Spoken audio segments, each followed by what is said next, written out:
Yeah, did you see that Larissa Liska, the one from Channel 6, she responded on, well, not on Facebook, but on the Twitter when I posted that video I made of Alice, respect, whatever. She put, haha, this is perfect. Stop playing with that Alice Athletics. Larissa Liska.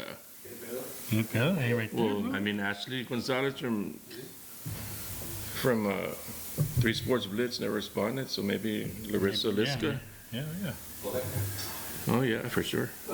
Oh, hey, sorry, we didn't see you guys there. I'm so sorry. We're so embarrassed. Oh, yeah.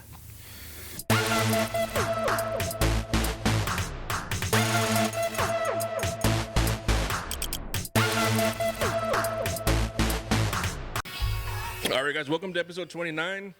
I'm Sergio. I'm Brian with an I. Do not adjust your pictures. We are really this handsome. We're going to start off with something different. We'll start out with y'all's comments because we always leave them for the end, and I don't know how many of y'all stay till the end. But we want to get you guys involved more with the comments. Everyone in this room is now dumber for having listened to it. We only had 2 comments as far as where I said to participate in the show this time. You all leave comments everywhere, but I'm talking about like what we said. If you all want anything mentioned in the show, so we're gonna do it. We had Ruben Perez. Ruben Perez is from. I know he had kids play for Veterans Memorial, and now he has one I think that plays for Carroll. Ruben Perez's comment was he wanted us to mention Coach Calallen, the Atherlin, and the coaching staff he's assembled.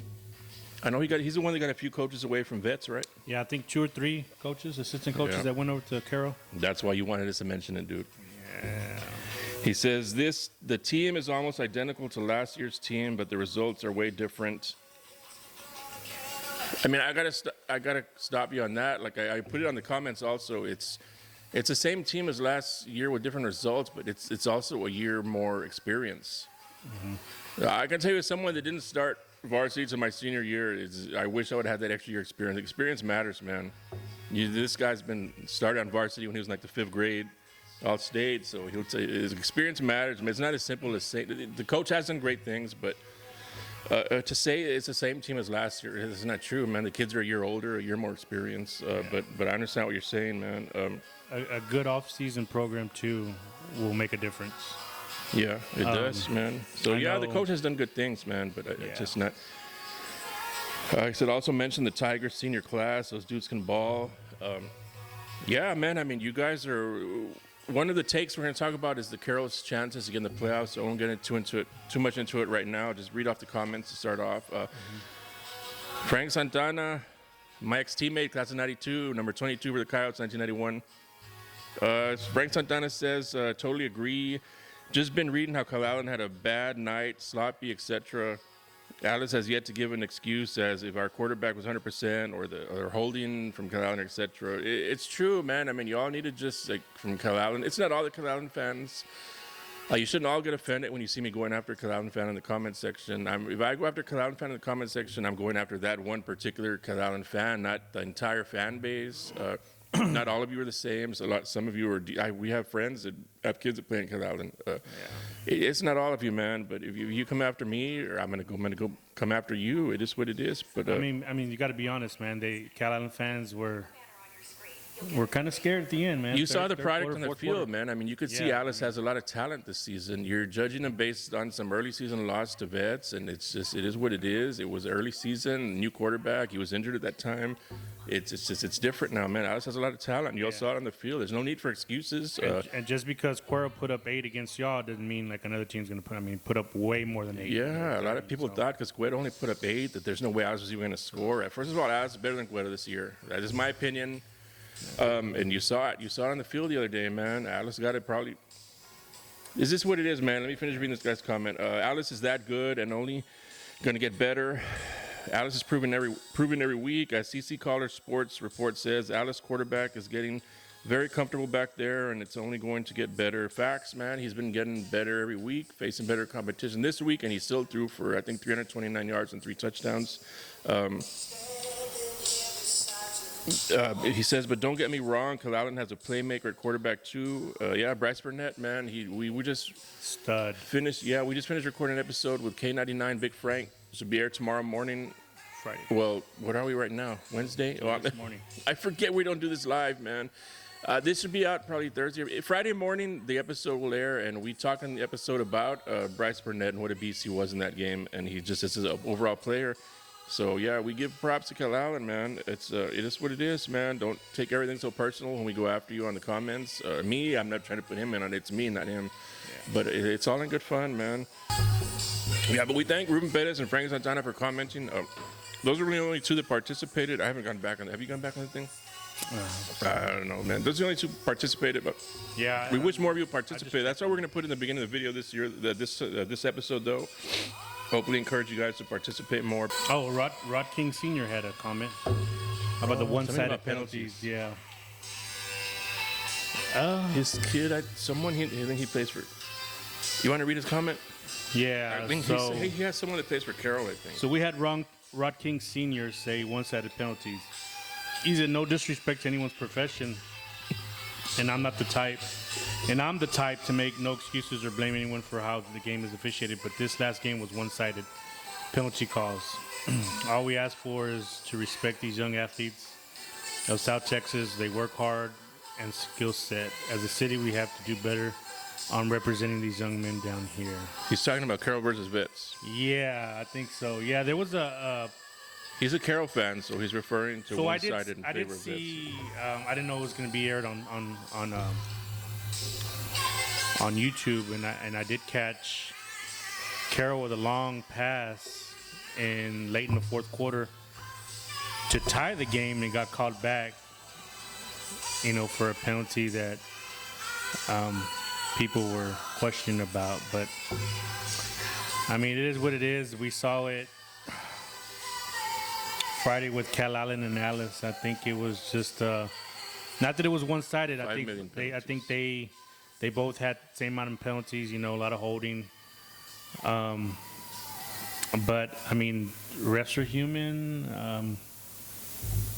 I don't know what else. There's a ref shortage, so who knows what they're getting. So I know from my friends saying the kind of refs they're getting right now, man. I think my friends that officiate, they officiate. I think they stands just, or something. So hopefully we do better. Rod Hopefully King more Sr. I volunteers. think he has a kid that plays for Carroll, or he's a Carroll fan, or who would have thought that would have been the 7-point only game, though? We'll get into that later when we talk about Carroll, but that's it for the comments, man. Thank you guys.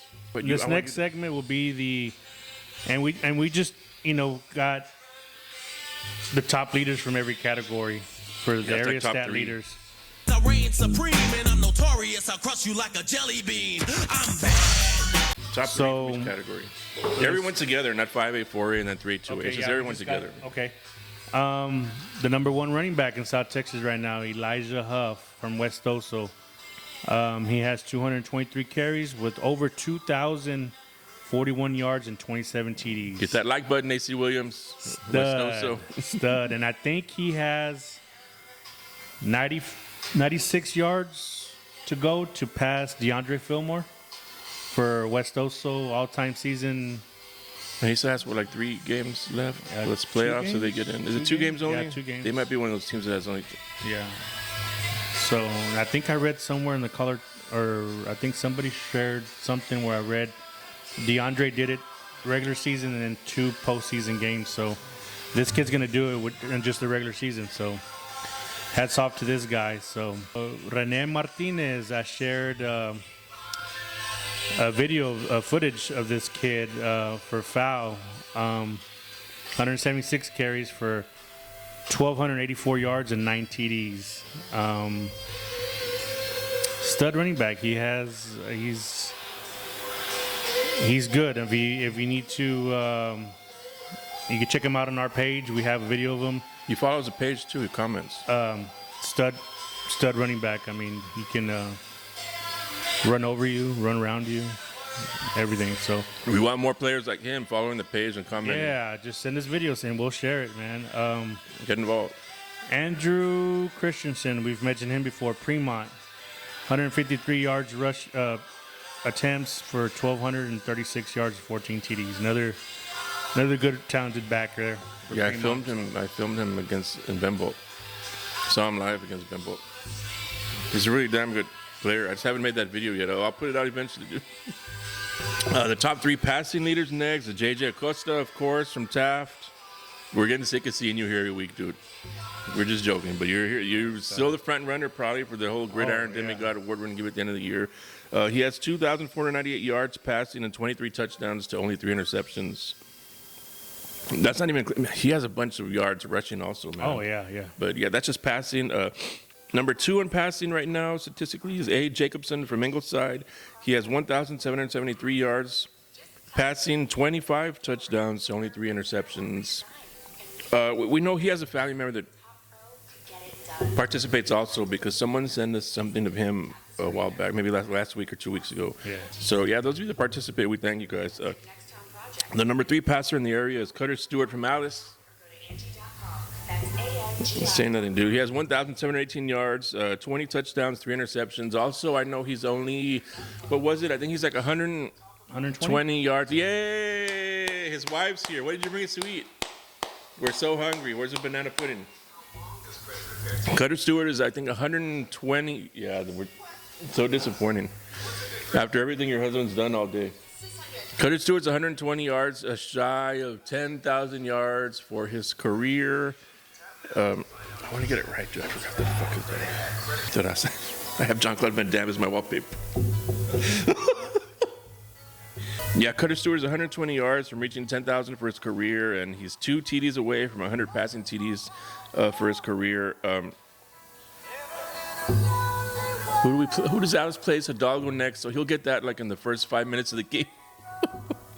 No offense to Hidalgo, man. This is not our fault, but I'm just saying. The single-season passing record in Alice, I think, is held by Benavides from the 2008 team. It's somewhere around 2,500 yards he has. So, single season? Yeah, with 3 games left against teams that are Alice going to put 60, 70 points against, Cutter has a chance of breaking that. And then that's not even counting the playoffs. Yeah, he's got a good chance of breaking the Alice's single-season record this year, which is held by is it AJ Benavides? Benavides. I know his last name is Benavides from the 2008 team. I don't. You know what though? I don't know what if it includes playoffs. How many Zeke Luna had in '93 when he played with Chris Brazel? And I have to look it up, man. But he's got a good chance of breaking the records, local individual season records for Alice. Yeah, but those are the top 3 passers in the area. Always good to see a Coyote in there. Next, we have receiving the top 3 wide receivers from the area. We got Josh Juarez out of Taft, 61 receptions, 1,015 yards, and 13 touchdowns. Of course, you're going to have, if the quarterback from Taft's going to have those big numbers, you're going to have 1 or 2 receivers from Taft going to make that list. Derek Lancaster out of Three Rivers has 36 receptions, 785 yards, and 13 TDs. And number 3 would be Lonnie Atkinson out of Miller, 28 receptions, 701 yards, 13 TDs. You expect him to be out there. I want to say he's going to finish the season strong, so he'll have more yards than that. Let's go to defense now. Tackles. We got Keelan Peterson out of Odom, had 95 tackles total. Hector De Leon, Santa Gertrudis Academy, 86 tackles. And Alex Olivares out of TM, 83 tackles. Good to see TM up in there, with the stat-wise. Interceptions, we got Jamarcus Jones out of Foul, has 7. And Guillermo Valdez Jr., Aransas Pass, has 6. And then you have multiple people that have 5. You got David Perez out of Beeville, 5. Ray Perez out of Sitten, 5. And Aramis Salgado out of Veterans Memorial, 5. Veterans Memorial. So those are your stat leaders for the area. According to Caller Times, thank you, Caller Times, for doing the work so we can steal your stuff. Yeah. I'm giving credit, though. But yeah, that's it for the stat leaders. All right, we had 3 quick takes, stuff we want to talk about, just random stuff. And then we'll get into the games of the week and the Gridiron Demigods. One of the takes is going to be on Carroll and their playoff chances. Another one on Alice and putting some respect on their name. and then Falfurrias and the turnaround they did there. But yeah, first the turnaround Carroll has Carroll's 4-3, 2-2 in district. They got Victoria West coming up this week. Carroll's coming off with a bunch of 0-10 seasons, a 1-9 season. Yeah, 1-9. They haven't made the playoffs since I think 2016, when that guy Jerry Long, who was only there for 1 year, head coach. Carroll's got Victoria West this week. They already lost to Victoria East. I mean, we're just assuming the likely 4 playoff teams from that district are going to be Miller, Vets, and the 2 Victorias, with Carroll having a shot at it. Carroll sets to play, I think, Ray, Miller, and Victoria West. They should beat Ray. They're not going to beat Miller, no offense. So you got to think that their last shot at maybe getting that 4th playoff spot is against West this Victoria week. West. They lost to the Victoria East 54-7, and Victoria East I don't even think is the better of the 2 Victoria schools, but you never know, man, because they almost beat. Yeah, Carroll almost beat Vets. They almost beat Vets. That's crazy. So I mean, anything can happen with this stuff, man. But it'd be nice, man. I mean, Carroll is averaging 51 points a game in its wins and only 9 points a game in its losses. I mean, obviously it matters. You're playing better competition the games you lose, but that's like a huge difference. And then they blow out the game. In the games they win, they blow out the teams, man. And the games they lose, they get blown out, except for the Vets game that was close. But it's a weird season for Carroll, man.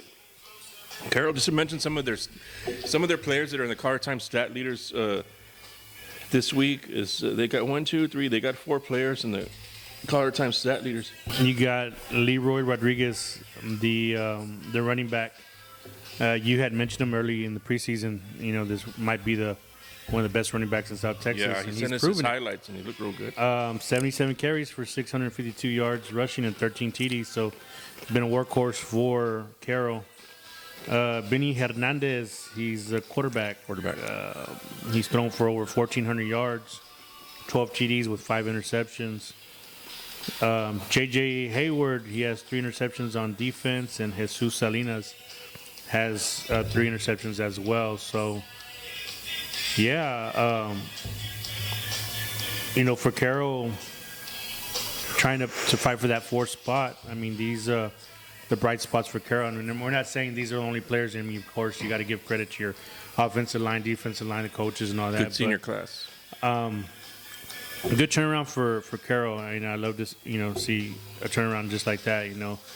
I know a lot of the fans were upset when they hired that new coach because Yeah, even we said. I think I made a meme about it. Yeah, but I mean they've turned it around and they're doing good things over there in Carroll. So. Yeah, like we said, they haven't made the playoffs since 2016. I think their last district championship, when I looked it up, I was surprised. It was 2015. But then I looked at the district. It was one of those years they were stuck in a district with a couple of the weaker San Antonio schools. It was 2015. It was them, Ray, and King. And then San Antonio Southwest, South San Antonio, and one more San Antonio program. I don't remember. Did I write down the notes? East Central. They're kind of good sometimes. But 2015 is the last time Carroll won district. As we said in other episodes before, man, when we talk about Carroll, the greatest era ever is probably the Jim Slaughter era, the 87 and 91, when they went 55-7. I think they have 12 district championships in their history. How many playoff appearances? Did I write down? Looks like 28 playoff appearances. They have 28 playoff appearances. 12 man. district titles. Yeah, I was surprised with that too. I mean, I knew they won a couple in the Jim Slaughter era. I remember them winning many before that. I think they have won some since then. The last one was under Tony Trevino in 2015, like we said. But good to see things getting turned around there. Credit to the new staff, but also he did inherit it like a lot of good senior class and a lot of holdovers from last season. But yeah, we just wanted to mention Carroll. and their turnaround. It's nice to see teams coming from 0-10 seasons, a lot of 0-10. They had a lot of 0-10, 1-9 type seasons the last few years, and turning around. They're 4-3 now, 2-2 in district. Yeah, so it'd be nice to see. We don't root for any one particular team other than the teams we played for, but it'd be nice to see Carroll sneak into the playoffs, man. You never know. They got Victoria West Friday. That's like my opinion, their best chance to get into the playoffs is to win that game. Their kids should be confident coming off that. They almost beat the Veterans Memorial. And then, like we've said a bunch of times, man, you just never know which Victoria program's going to show up. Yeah. So if the real Victoria West shows up, they're better than Carroll. They are. That's just facts. But if one of the other Victoria West shows up, Carroll's got a shot, especially the Carroll that shows up that almost beat Veterans Memorial. But, yeah, we just wanted to give a few thoughts on Carroll. And then also the second take we had was on the Alice Calallen game. Not just all about Alice Calallen, but just a whole, like, the lack of respect for Alice, man. It started with me when I saw the Calder Times took Calallen out of the number 1 spot just because he almost lost to Alice. Not that Miller doesn't... It has nothing to do with Miller. Not Miller shouldn't be 1 or nothing like that. But just the way it happened, taking Calallen out of the number 1 spot just because he almost lost to Alice. Alice is legit this year. If you're judging them based on their loss earlier in the season to Vets, it's just, I don't know what to tell you. You're a meathead that doesn't know football, man, or what the inner workings of what was going on in Alice at the time with the injury situations and stuff. But yeah, it is what it is, man. In our comment section, we like for you guys to engage, and there's been a lot of comments from Calallen fans. Not all of you. We don't want to lump all of you all together, but a lot of Calallen fans have been bitching and crying that it was just they played a sloppy game. You played a sloppy game because Alice made you play a sloppy game. Like, you didn't just go out there and want to play a sloppy game. That's not how it works, man. I mean, Alice is legit. If you went to the game, you saw the talent on the field. If you saw it on Calallen's YouTube, you saw the talent on the field Alice has. Alice is legit this year. Hopefully they'll play again. We're lucky. We'll get to see them again, round 4 in Buck Stadium. Buck Stadium. That's my dream. Break the attendance record, the old attendance record of Calallen Lamarck, which is not 20-something thousand like reported. People used to think Buck Stadium held 18,000. It doesn't, man. They did the configurations, and I think it holds 11,500. So when you all said it held 20-something thousand for Lamarck, I think you were just getting the 18,000 and then adding the few thousand that the extra bleachers they added. But it was wrong to add that to 18,000 because Buck didn't hold 18,000. But like we said, it's not. You didn't play sloppy. Alice made you look sloppy. Both teams played a great game. Just show respect to the other side instead of making excuses. You guys, it's not all of you, man. It's not all of the fan base. There is some of you that are normal. Monty Eunice, Monty. I don't know if that's your full name or what you put on it. She did give respect to Alice. She is one of the good ones. But then you had people like the Clay. What was his name? Clay Sherman. Yeah, he was crying and crying. He was even posting photos of Alice kids that got burned at a certain play, and just be like Monty Eunice, don't be like that cocksucker Clay Sherman or whatever the hell he is. He's the one that he's the Island Boy wannabe, right? Yeah, Island Boy. It is what it is, man. But yeah, it was a good game, man. It was just respect to Calallen, respect to Bryce Burnett for the game he played. Over 200 yards rushing, 95 yards passing. I think he had four TDs passing, 1 rushing, or 3 TDs passing, 3 TDs rushing, 1 passing. Yeah. He's a great player, man. Hats off to him. Like you said, we'll talk shit to some of you that are talking shit to us on the comment section, but we're still going to respect your kids, man. It has something to do with your kids. You see me talking trash to one of your fans in the comment section, I'm talking trash to that particular fan, not the whole fan base. Yeah. But it's all me. He doesn't talk shit to you guys, so don't blame him. Don't see him on the street anywhere and throw shit at him. I did. Oh, that's right, you Clay did today. Sherman, dude, like, that's right, I forgot. Hey, if you come looking for it, you're gonna get it, man. Like I said, we're a different type of page. I'm honest. I'm going to come after you if you come after me. Yeah. But I'm still going to give your kids credit, man. Like I said, we were on the K99 show recording a segment for Friday morning, and we props to Bryce Burnett, man. We mentioned him on the episode because Big Frank intentionally brought up the Alice Calallen game just to piss me off. Big Frank, if you're watching, how dare you? How dare you, man?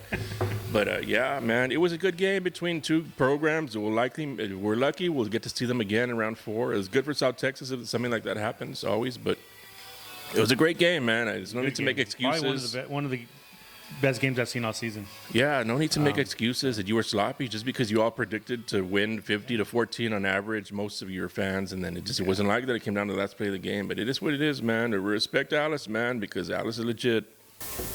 Yeah, the last take we had was going to be on Foul and the turnaround there. Man, Foul's coming off, I think an 0-9 and a 1-8 season under their new coach, Ruben Garcia, but it was like he was coming in for a whole rebuild. Trust the process type thing. It didn't look good. I guess it's hard to be patient when you're fans and you want to win right away. So 2020 and 2021 probably was hard on Foul fans, but it's looking good this year, man. It's just the whole turnaround thing Ruben Garcia is doing there. He went to you guys. He was an assistant at Miller. I forgot what he was. Offensive coordinator, maybe? I want to say offensive coordinator, yeah. Yeah, so when he went there, you probably were frustrated the first season. I think we were 1-9. The next season 0-9. But it's paying off, man. I was looking at the numbers too. I think in 2020, you guys only averaged 8 points a game. In 2021, you only averaged 6 points a game, and I think you got shut out. What was it, 6 times in 2021? But it went from bad to worse the next year, so it had to have been frustrating looking at it. But it's paying off now, man. We're only mentioning the bad just to point out how good the turnaround was, because it's going to be good. It's good this year. I'm sure next year, too, now that Coach Garcia has made the whole turnaround. And I mean, it's good stuff happening, man. Like I said, or what Sergio was saying, 1-9 last year to competing for a district title this year. Yeah, they just beat Lyford, didn't they? They beat Lyford. Yep. And Lyford had just beaten the shit out of Bishop. Yeah. So, Lyford's legit. And then San Diego lost to Lyford. Oh, that's right, man. So it's coming down to the last few games. Interesting, yeah. But yeah, hats off to Foul. Like one of the main reasons too. And we're just not pointing out single players, and I know it's a whole team effort. But the offensive line that blocks for this stud running back, Rene Martinez III, 176 yards rushing, 1,284 yards, 9 TDs. We mentioned them earlier. Yeah, thanks for following the page. Leader. Man, he's a complete running back. And then you got Valet Garza with 72 tackles on defense. Then you got Jamarcus Jones with 7 INTs. You got Marcus Gonzalez with 2 INTs. Victor Perez with 2 INTs. So it's coming together. It's a team effort coming together, offense, defense. And I've always said defense wins championships. They can keep up the momentum with that defense and shut down. That's a tough district. Hats off to Foul and the coaching staff. Y'all doing a great job out there. Foul's only made the playoffs twice in the last 20 years, in 2015, 2016. And both years they made it with a losing record. The last time they made the playoffs with a winning record, I don't remember, I wrote it down. 2001, you made the playoffs with a 10-2 record. I don't know why I thought Foul's playoff history was a lot better than what it is, man. When I was looking it up, I was freaked out. I think you're mistaken for their baseball. They're real known. That's what it is. Baseball, yeah. That's what it is, the baseball. But yeah, things are turning around, man. It's good. It's probably, like I said, it's probably hard to watch in 2021, but it's paying off this year, man. The coaches do the whole rebuild thing. Takes a few years for a reason. They know what they're doing. Yeah. So congratulations to Ruben Garcia and Foul. Get the kids to buy into that program, and that's all you need, man. Yep. The kids and parents behind you, you're good.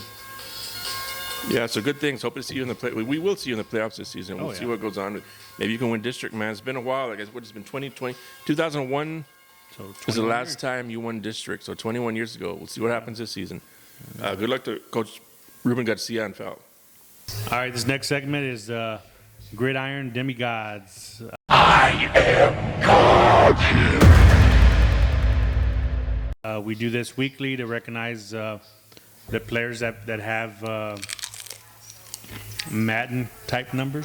Mm-hmm. So the first one, Beckmable. bro, obvious, Elijah Huff. West Oso, he's been on here several times. This past week, he rushed for 470 yards and 6 TDs. It's Raps on, right? Yeah, gets Raps out. They put 80-something points. That's where they scored 80-something points. Then, he's been on here a few times, or several times, just for his yardage alone. The next player that I'll mention right now, Bryce Burnett out of Calallen. had 202 yards rushing, 4 TDs, 95 yards passing, 1 TD. Respect. Hey, nothing but respect for this kid. This You ran kid, like a beast against my Coyotes, man. You got to respect it. This kid said, you know what? Game-winning touchdown. Put everything on his shoulders and just let it rip, man. 59-yard game-winning touchdown. You got to respect him. He He looks great, man. Yeah, he's shifty, fast. I said on one of the comments, he reminded me of that quarterback Calallen had in the 90s, the Dickie Gonzalez kid. Yeah, really great runner, man. You had a lot of them back then, and I'm not 90s. You had a lot of them, man. Danaher's kid, and then 90 and 91, Jordan Danaher Chambliss. Jordan You Chambliss. had a Cage kid. Man, Lamb. Ryan Duke. yeah, the Duke kids. Yeah. Thomas Fallon. That was one. I thought there was two Fallon brothers because I remember the older brother played early 90s, and then the younger brother was maybe 96 through 98. Went to driving school with that kid, Thomas Fallon. So. Oh, yeah. Yeah.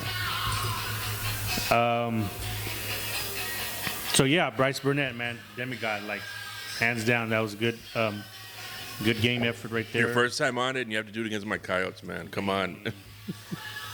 Next Gridiron Demigod is Edward Diaz out of Robstown.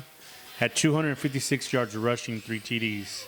It's not the first time we see somebody from Robstown have it, so No, yeah, I'm glad been to on see there before. Robstown getting up there. Now this one, this next kid, I thought I would see a lot more. Dalvin Batts out of GP. I think he was on it last week or the week before. He's been on it recently. Okay, so he had 205 yards rushing, 3 TDs. The 200 yards put him over the hump. That dude can run the ball. He's big, he's fast, he's strong. I would like to see more of him. So, Coach Davis, if you're out there watching or whatever, feed him the ball. I know you know. There was a kid from Mathis that just missed it, too. I can't say his name. You have to get it. He was Yeah, I saw one. 199.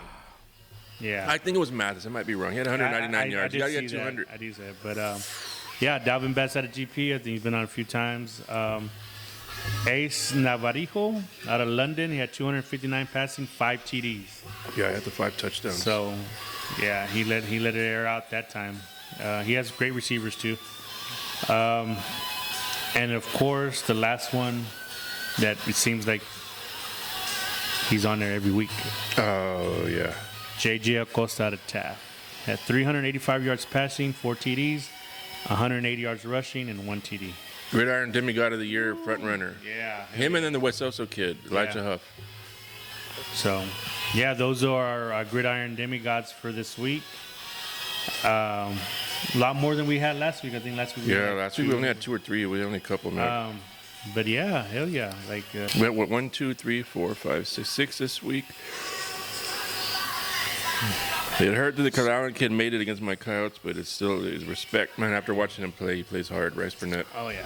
But yeah, those are our Gridiron Demigods for this week. And next we'll get into our games of the week. 3 games.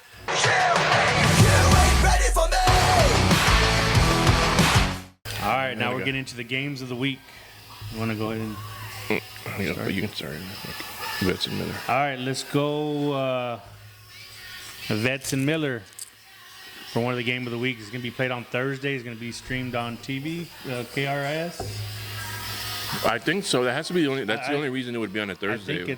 I think I read there, and I know Miller has a good streaming media. The photography people. Yeah, they'll stream AC it. Williams. But if not, hey, good weather. It's cool. Go out there, support local. Go check out a good game because this is probably one of them games that's gonna, it's a game of the week for a reason. So it's gonna be a good one. Vets kind of has Miller's number. Vets is, I think Miller's. They started playing in 2016. Vets is 6-1 versus Miller. Miller has a 1 win in 2019 To win the district championship, right? to win district, but then they rematched that year in the playoffs and Vets They won. lost, Your fucking salsa's hot, dude. I'm gonna use the hot shit. I think Vets is averaging 50 points a game against Miller though in that whole 7-game series. Miller's averaging 31 points a game. It's gonna be different this season, man. It's just Vets is coming off struggling against Carroll. Almost lost to Carroll. Their fans are pissed off, and David Koda is pissed off in the comment section that I pointed out how they barely beat Carroll. It's what happened. I mean, I wasn't shitting on your team, man. It's what happened. We're trying to analyze what we think is happening in the next game. Is you barely beat Carroll. And then Miller has a better defense than the past. Miller has a better defense in the past, and they have. Man, their receiving corps, man. It's hands down best in South Texas. the best. I'm not gonna lie. It's the best I've seen, and I'm 40. I'm 29 years old. I'm 48 years old, and all the years I've been watching high school football. I was trying to think like of a better receiving corps I've seen than that around South Texas, and I can't, man. Their fucking kids are. Well, that 1 year you had Bubba Lloyd, Cassius Clay, and Ralphie. Those are good, man. But this is Atkinson. Yeah. Atkinson. How do you say that kid's name? Lister? Damon Lister. You have Atkinson, Lister, and then that Vela? Damon kid. What's the slot kid's name? I don't remember the slide. I just know there's a Vela kid. Is it? I can't concentrate with this fucking. The Vela kid, and then of course the backfield stacked. The backfield, man, is stacked. The receivers are stacked. You got Lister, Atkinson, Damon, however you pronounce his name. You have Greenwood in the backfield, Corey Holmes, Roderick Taylor. You got two quarterbacks and Jaden Brown, and then the long kid, Trevor Long. But Vets does have that. Vets arguably has the best secondary in South Texas, so it's just. It's going to be interesting. That could make it a good game. I still don't. Man, and then the one game Miller did beat them, it was just by a touchdown. I'm trying to remember if it was in overtime or just at the end of the game. Well, what game are you talking about? Vets and Miller when Miller finally beat him in 2019. I think it was 50 to 43. I think it came down to the last, I think by a touchdown or something like that. I don't see it being close this I time, think man. it happened in Cabinet, so. I don't see it being close this time. I got Miller's going to win by at least 3 touchdowns, maybe more. The kids are pumped and mad to try and get revenge and all the losses they've been taking to Vets the last few years. But yeah, I got Miller something like 42 to 21. I don't know what you got, man. I got Miller. Let's go 42 to 24. You're a cocksucker, dude. Why? The same as me, dude. Yeah, that's for that. Who's our second game of the week? So our other game of the week is Carroll at Victoria West. Now, the reason we picked this one is I think we mentioned it earlier. Carroll has a chance to sneak in the 4th spot, but they need to beat this team to sneak in. And I'm not saying after this it's going to be easy because I don't know what they have, but if Carroll beats Victoria West, they get in a position where they'll be in that number 4 seed. Yeah, Carroll only has 2 district losses, but we're assuming they're going to lose to Miller also in the last game of the season. No offense. They still have Ray. We're assuming they're going to beat Ray. Ray does have a good defense, though, so you don't know. But so this game against West is likely Carroll's best shot at sneaking into the playoffs, man. I don't know, man. You never know which Victoria school's going to show up. We say that in every episode, but it's facts, man. You never know which Victoria school's going to show up. Yeah. They're not too consistent. Great talent, though, man, but I don't know, man. I'm still going to go with West, dude. Because West is better than East, and East beat the hell out of Carroll 54-7, man. It wasn't even close. If the right West team shows up, they're going to win by like 4 or 5 touchdowns. I don't know what you got. Damn. Man, this is a tough one to say. Say it with your chest. I'm going to go with Carroll. You ask I'll Kisser. go with Carroll. You ask Kisser. Let's go 28 to 22. You don't know what he's saying. Hey. But we have some Carroll fans on the page, so they'll like you. I mean, they competed against Vets, so I mean, look at it that way. They competed against Vets, and I saw that late in the 4th quarter they had that penalty. If not, Carroll was in the score tied up, and we would never know what would happen when they was tied up because. It's true, but maybe it was an anomaly. Yeah, and then I saw too, where Carroll got their punt blocked. They were pinned in their territory, and Vets went for it, had 4 down, and went for it on 4, didn't make it. So Carroll gets the ball again, gets another chance to tie it, throws INT, got pressured by the quarterback. So Carroll Was that one shown on TV? Yeah, that's the one. It was, right? It was Yeah. a Thursday game. Yeah. So I caught it with maybe, I think it was like between 4 and 5 minutes left in the game. Carroll would have tied it, had a penalty called back for something that happened, like didn't even have anything to do with the play. And then they get pinned back. Carroll stops them. So, I mean, we'll never know the outcome of that game, but it was a good game. Whenever you're done So- kissing Carroll's ass, what's the third game of the week? All right, our third game of the week is Shiner and Refugio.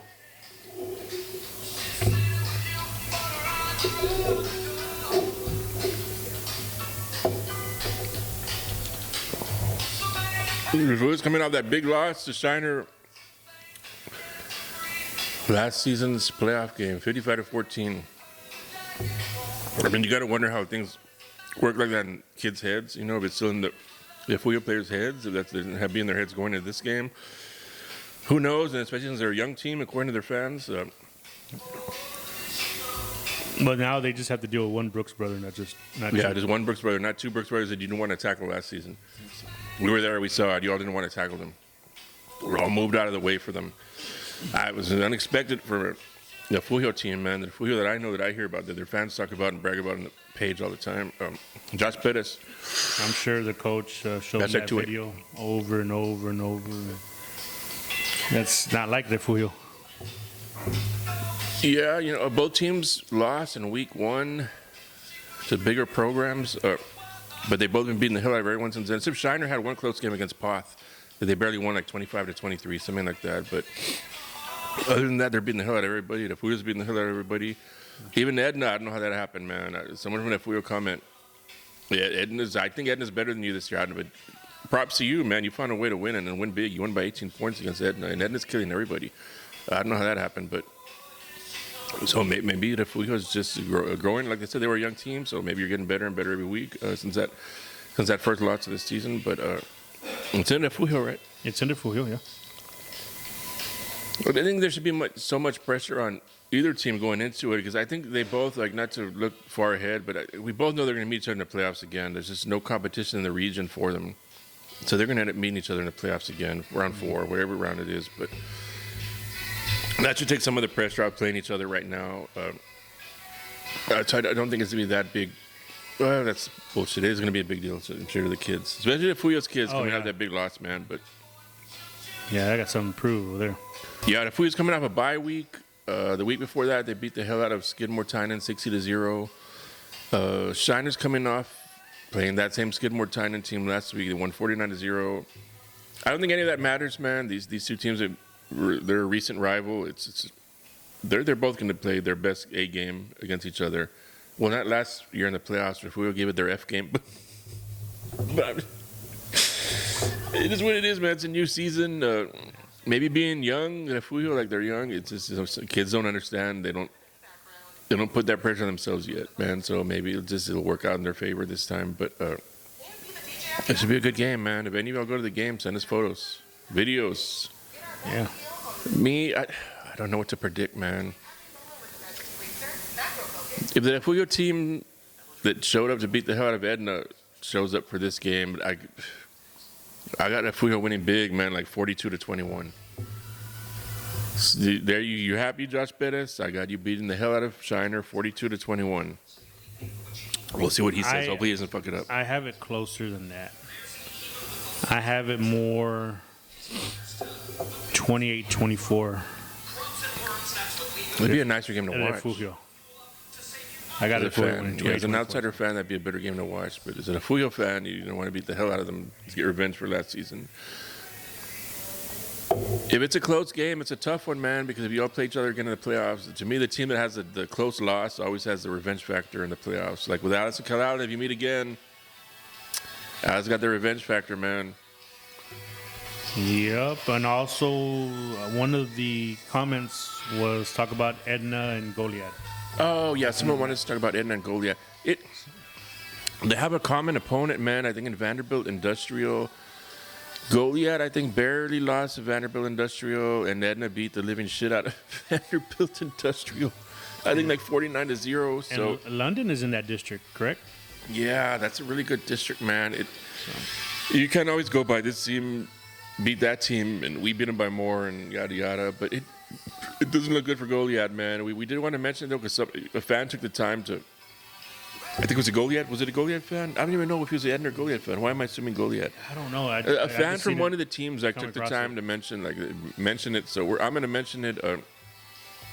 Yeah, man, it doesn't look good for Goliad as far as like if you're comparing like common opponents, man. They lost to Industrial and Edna beat the living shit out of Industrial. But you never know, man. It's like we said, it's high school. A lot happens from one week to the next, man. It's my own. Carroll would not have hung with Vets Memorial if they played in September or August. Yeah. But they played last week, and stuff changes, man. Some teams improve a lot, some don't. It just is what it is. But yeah. So I got into winning that game big, man. Out of respect, I won't say a score.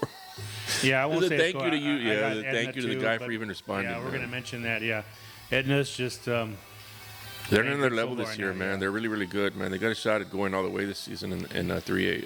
Yeah, I think they took that loss to the Refugio kind of personally. So Yeah, I still can't believe that happened, yeah, man. so they're going to take it to the football team. So, Yeah, but- it is what it is. That's it, man, for this week with our games of the week. And then the Edna versus Goliad wasn't one of them. But you, as a fan, you took the time to ask us to talk about it. So we'll talk about it, man. That's what we want, you guys participating. But that's all I have for this week. I don't know about Brian with an eye. Before we go, just good luck to Elijah Huff. Hope you get that rushing record. How many 96 yards you say? I think 96 96. yards. And then Cutter Stewart, hope you get that 120 or above to get that 10,000 plateau. Yeah, and then two touchdowns to reach 100. They play at Alice Space a dog next, so they'll get it, man. But So good luck to everybody this Friday. Everybody that's playing, and that's all I got. that's it, man. Thank you guys for watching episode 29. Hit the share button, hit the like button, comment. Let us know what you guys think, what you guys want in the future episodes. Thank you guys for following. Thanks, man.